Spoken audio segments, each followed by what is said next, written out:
Evacuation की जो जिम्मेदारी थी, यानी कि जो स्टूडेंट्स थे उनको महफूज तरीके से वहाँ से निकाल कर मुंतकिल करना ताकि उसके बाद सिक्योरिटी फोर्सेस अपना ऑपरेशन कर सकें, वो जिम्मेदारी थी कर्नल शाहिद साहब की। तो उनसे ज़रा बात करते थे। कर्नल साहब, बहुत शुक्रिया आपके वक्त का। ज़रा समझाइएगा, बड़ा चैलेंजिंग होता है ऐसी सिचुएशन में जबकि केओस किसी सिचुएशन हो, लेकिन ज़ाहिर है कि हमारी सिक्योरिटी फोर्सेस अफवाज पाकिस्तान, उनका तो ये खासा है कि वो हमेशा डिसिप्लिन रहती हैं, तो लेकिन बड़ा चैलेंजिंग काम था। ज़रा उस बाबत हमारे नाज़रीन को बताइएगा।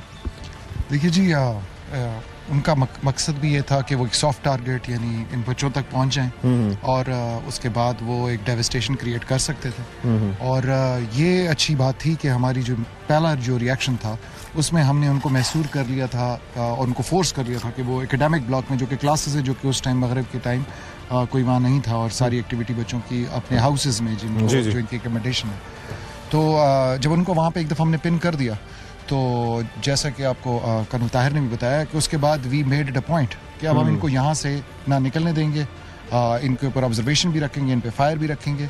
और हमने जो कैडेट्स की बिल्डिंग थी उनके अंदर फेज़ 1 में ही पहले एक बैरियर क्रिएट कर दिया, अपनी बेस्ट टीम्स, अपने बेस्ट स्नाइपर्स, SSG टीम्स को इनके बच्चों को कमरों में धकेल के उनके वेरांडाज में उनको वहाँ पर तैनात कर दिया विद ओनली वन एम कि they would not let anybody touch them.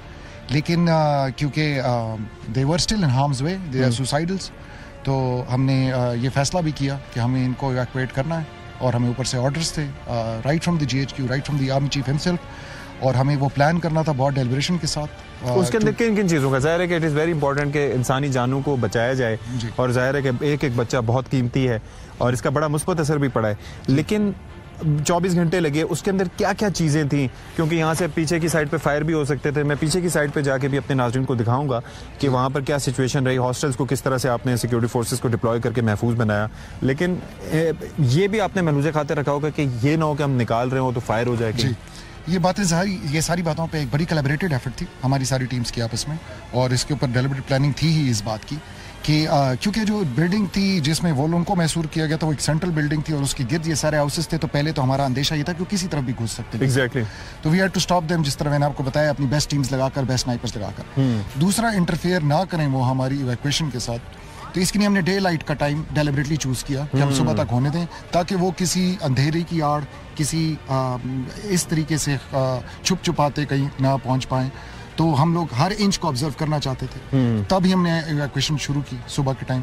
और दूसरा ये, क्योंकि हमने जो बिल्डिंग्स का जो फ्रंट था जहाँ से इन आउट होती थी बच्चों की, जो ट्रेडिशनल एंट्रेंसेस थी वो जो थी वो खारजियों की ऑब्जर्वेशन में थी। और हमने इसलिए ये डिसाइड किया कि हम पीछे से ब्रेक इन करके खिड़कियां तोड़कर, और इवन जो टॉप फ्लोर है उस पर सीढ़ी लगाकर खिड़की तोड़कर इनको आराम से निकालें। इसके लिए भी हमें दिन का वक्त चाहिए था ताकि कोई बच्चा गिर कर भी जख्मी ना हो। इसके बाद हमने छोटे पैकेट्स में इनको निकाला, बख्तरबंद गाड़ियों में इनको, कॉलेज के पीछे हमने एक अल्टरनेट या एक रास्ता क्रिएट किया, दीवार तोड़ी वहां से, और वहां से इनको बाहर निकाला, क्योंकि जो फ्रंट एंट्रेंस थी वो भी उनकी ऑब्जर्वेशन में थी। और फिर इस तरह फेज वाइज आराम से, तहम्मुल से, और इस सारे टाइम में जो हमारी अल्फा टीम्स थी, जो हमारी SSG के टीम्स थी, उन सब ने उनको पिन डाउन रखा with all calibre, with all fire that they could, ताकि वो इस तरफ हमारे से इंटरफेयर ना करें। तो it was a 6 hours calibrated effort. और उसके बाद जब मैं सारों को निकाल दिया तो then I could give them a go ahead के they are all secure। उसके बाद से operation. So you must be feeling very relieved। Obviously जी, we were it was कि हमारा नेशन कम पे कर्ज है और ये बच्चे हमारा फ्यूचर है, और हमने उनको इस मकसद में तो कभी भी कामयाब नहीं होने देना। As I said कि APS का जो सानिया था वो हम कभी भूलेंगे नहीं, लेकिन कोई और APS जैसा सानिया होने भी नहीं देंगे।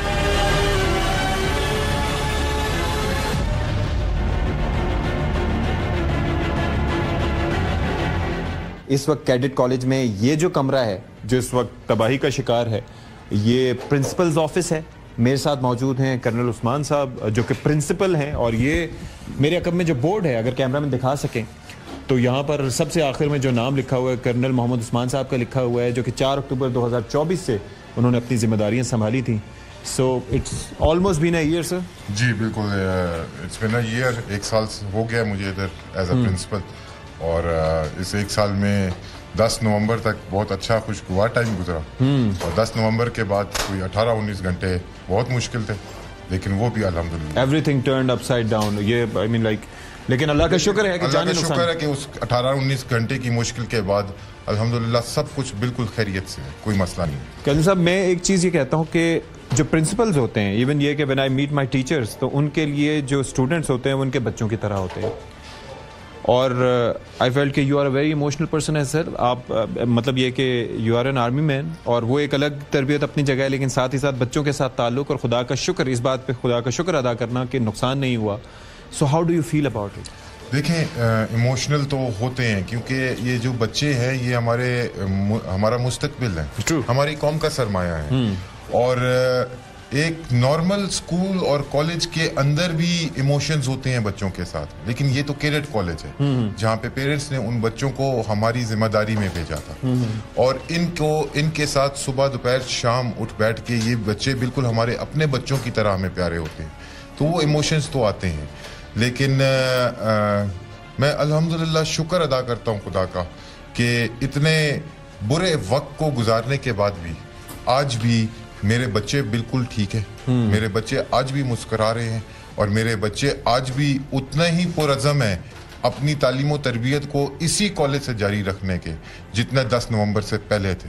मुझे एक चीज़ बताइएगा कि अगर हम इस कमरे की बात करें तो यहाँ पर एडमिन ब्लॉक में मुझे बताया गया कि दहशतगर्द यहीं पे आके उन्होंने अपना रेफ्यूज लिया था उसके बाद, लेकिन ये जो तबाही हुई है ये क्या उस ब्लास्ट का इम्पैक्ट था या यहाँ पर उनकी जानिब से कुछ किया गया? नहीं, उनकी जानिब से नहीं। ये जो ब्लास्ट, जो गेट के ऊपर आपने एक क्रेटर का इफेक्ट भी देखा होगा, वो ब्लास्ट बहुत ज्यादा था, बहुत बड़ा था।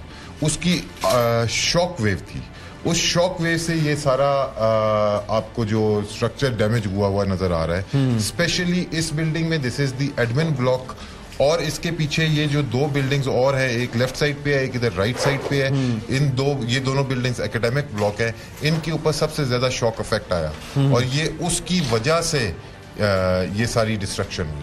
अच्छा, तो आप जब ये वाकया पेश आया, अगर आप रिकॉल करें उस दिन को, शाम के 5 बजे थे, 5 बजे से थोड़ा पहले का टाइम था, 4:50 अराउंड, आप उस वक्त कहाँ थे? रोजाना मसरूफियात क्या होती हैं, और बच्चे किस तरीके से, जाहिर है कि क्विक रिस्पांस तो हुआ, लेकिन उससे पहले वो महफूज कैसे रहे?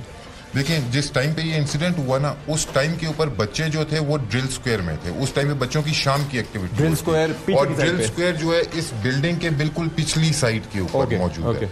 और जैसे ये इंसिडेंट हुआ, वहां से उसकी ब्लास्ट इफेक्ट और उसकी नॉइज की वजह से बच्चों को सबसे पहले उनके हाउसेज, या जिसको आप हॉस्टल्स भी कहते हैं, उनके अंदर लेके जाया गया ताकि जो ये बुज़दिल ख्वारजी हैं ये उन तक ना पहुंच सके। कैडेट कॉलेज काफ़ी हद तक डैमेज हुआ है, बच्चे हौसले बुलंद हैं उनके, वो क्या जज्बात रखते हैं, और बाकी ये सारा कुछ अब तामीर होने में कितना वक्त लगेगा, और जब तक क्लासेस कहाँ कंटिन्यू करेंगे?